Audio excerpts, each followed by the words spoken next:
Okay, you might want to forget everything you think about becoming a business owner. Most people think it's either build from scratch or go the SBA loan route, right? But that's not the only way. There's actually other ways to do this that most people overlook. And it doesn't involve grinding away for years or getting buried in that SBA paperwork. In this video, I'm going to pull back the curtain on some unconventional paths to ownership, paths that can fast track you to financial freedom. Hi, I'm Jon Stoddard from DealFlowSystem.net. I've helped buyers close 33 million in deals and raise over 50 million in funding. If you're working full time or just want to buy a business without wasting years chasing junk deals, you should watch this video. All right, let's start with this part one, beyond the startup hype. Why buy instead of build? Startups get all the hype. I was involved in a startup. I raised $5 million from Intel and Advantage Capital for a Turbo Squid. You've got these pitch decks. You've got this need to be a unicorn because if you don't, you're just another dog in their portfolio, and these Shark Tank dreams. But here's the harsh reality. Most of these startups fail. Ours didn't fail, but it became a small business. It never met the unicorn status. It was sold like 15 years later. Most of them, 99%, are gone within 5 years. Buying existing business flips that script. On day one, you've got revenue, you've got customers, you've got employees, and you've got a brand that you don't have to create. Like, think about that for a second. Would you rather gamble on a shiny new idea or buy something that's already paying the bills? Warren Buffett, big fan of, once said, it's far better to buy a wonderful company at a fair price than a fair company at a wonderful price. Now, for SMB buyers, this is your version of that wisdom. Like, my quick story, when I bought a hearing aid company years ago, I wasn't just chasing innovation. I bought a cash flowing, boring business, and guess what? It paid me every month until I sold it. That's the hidden advantage of acquisitions over startups. Predictability, and predictability is actually freedom. So let's get into these ideas that I'm talking about, the unconventional ways. The first one is the bargain bin, buying distressed acquisitions. Most people see failing businesses and run, right? Hightail it out of here. But some smart buyers, they actually lean in. Ray Dalio says, pain plus reflection equals progress. Distressed businesses are pure pain. I guarantee you. I also tried that too. But with reflection, clarity, you can turn them into opportunity. I once looked at a service business that was a mess. Margins were razor thin. Staff was burned out, but the bones solid, meaning there was product market fit. People needed this product at a very good price. Look, we looked at this thing after restructuring and better systems. It could become a profitable in 1 year. One of my students, Sam, found an e-commerce business with ugly books, messy financials, personal expenses running everywhere. Most buyers walked away, but Sam did the work. He knew how to clean up the books, and he knew how to turn the business around and how to discover that true cash flow. Now, at that point, banks fought to finance that deal. It was ugly on the outside, beautiful once you understand it. Here's the lesson, though. Want to make sure you don't just go buy a distressed e-commerce business and you have zero e-commerce experience. Don't do that. Don't just buy this problem. Buy problems you know how to fix. That means you have to have experience doing this or start small. All right. The next one, part two, the power of partnership acquisitions. Sometimes the best way to buy a business is to not do it alone. Warren Buffett did it with Charlie Munger. Partnerships let you pool capital, split risk, and leverage strengths. One of my students had the capital, but no time. Another had time, but no capital. Together, they closed deal neither could touch solo. But here's where it gets interesting. Even in the best partnerships, you often see three roles. The first person raises money, they know investors, they know lenders. They've got the credibility with capital. The second person that finds deals, they live inside Biz Buy Sell, LinkedIn, Search Runner. They're always networking and they're always sourcing, right? They're really good at the hunter role. And that third person, they run the company. They're the operation guy, the person who actually makes the machine hum after close. Now, if you think about that combination for a second, capital, deal flow, operations, that's a complete acquisition engine, right? That's what you see in these holding companies and these little mini private equity companies now. Charlie Munger said, invert, always invert. So instead of asking, how do I buy this business? Ask, who do I need in my corner to buy this business? This inversion thinking changes the game. But there's also a warning in this. Partnerships only work if the visions align. If you've ever read about Charlie Munger meeting Warren Buffett, the first time they met together, they talked for 6 hours and the partnership never changed from there. Think about that. Are your visions aligned before you get into this partnership? Otherwise, you're rowing in the opposite direction. Zig Ziglar said it best.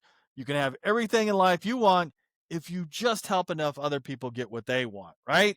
Partnerships are the living proof of that principle. All right, part 4. Another idea, the franchise flip, beyond fast food stereotypes. Don't roll your eyes.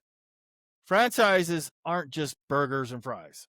In today's franchise world, it's exploding. Like there's senior care, niche education, physical therapy, fitness, tech services, even dog training and Dogtopia, right? A podcast guest, a friend of mine, Brian Beers, he started with a Midas franchise that he bought from his father. Fast forward about 10 years, he's built a $50 million business with 30 plus locations. Here's the kicker. Any store he buys today, it's 100% seller financed. No SBA, no banks, because his track record speaks for itself. That's the power of franchise model when you scale it. You got the systems, you got the brand, you got the proof. Now, would you rather guess or follow a playbook that's worked 1,000 times before, right? That brand has to bring in customers. Midas does that. Part 4, the legacy leap, retirement-bound businesses. Right now, there's millions of baby boomers are going to hit retirement. 12 million business owners over 55. Most of them don't want to just shut down. They've poured their life into these companies. They want somebody to carry the torch. I've had guests on my podcast and students step into deals where the seller cared more about who was taken over than the actual purchase price. They wanted their employees protected, their customers respected. That was more important than squeezing every last dollar out of a sale, right? I want this price and I'm gone. This is what I call the legacy sale. The owner's not thinking, how do I get the best multiple on this deal? They're thinking, who can I trust? Who can I trust to look after what I built? I know a lot of people in the private equity deal. I know someone that structured a rollover equity for a retiring founder. They just told him, hey, stay on as a minority partner. We'll scale it, run it. You'll cash out, second bite of the apple stuff.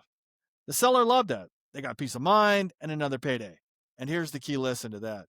You're not rescuing a dying business here.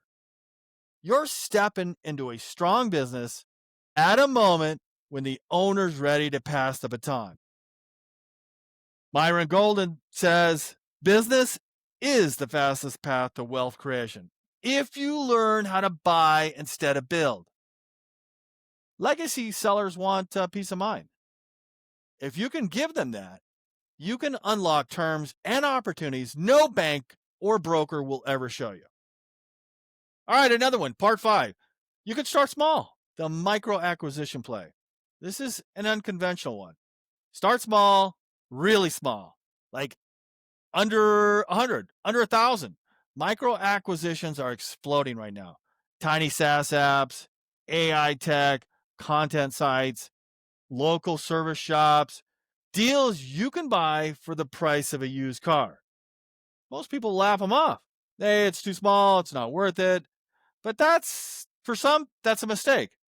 Buffett started with the pinball machines, and he and a buddy bought one, fixed it, snuck it into a barbershop, and made money while they slept. That's the seed of Berkshire Hathaway.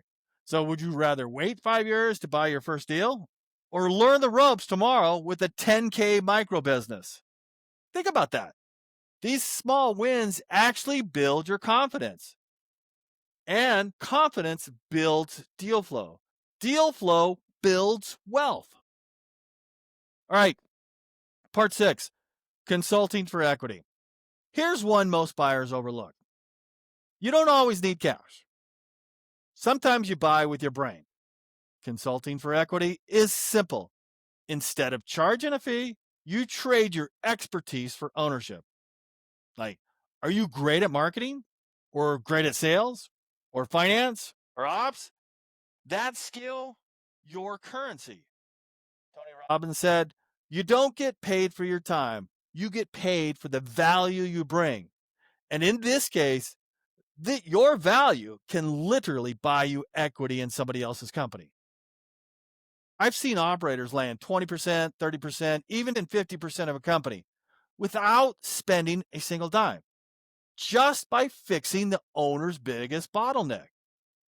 Would you trade 6 months of skill for a lifetime of equity? I mean, that's leverage. All right, part 7, revenue and profit share deals.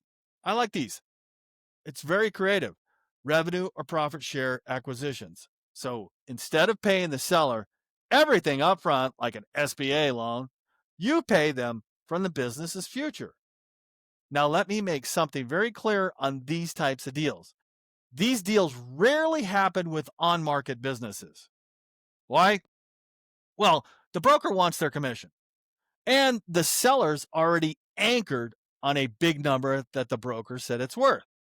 But off-market, I mean, that's a totally different story. One of my podcast guests structured it like this. Seller got a percentage of revenue for 3 years.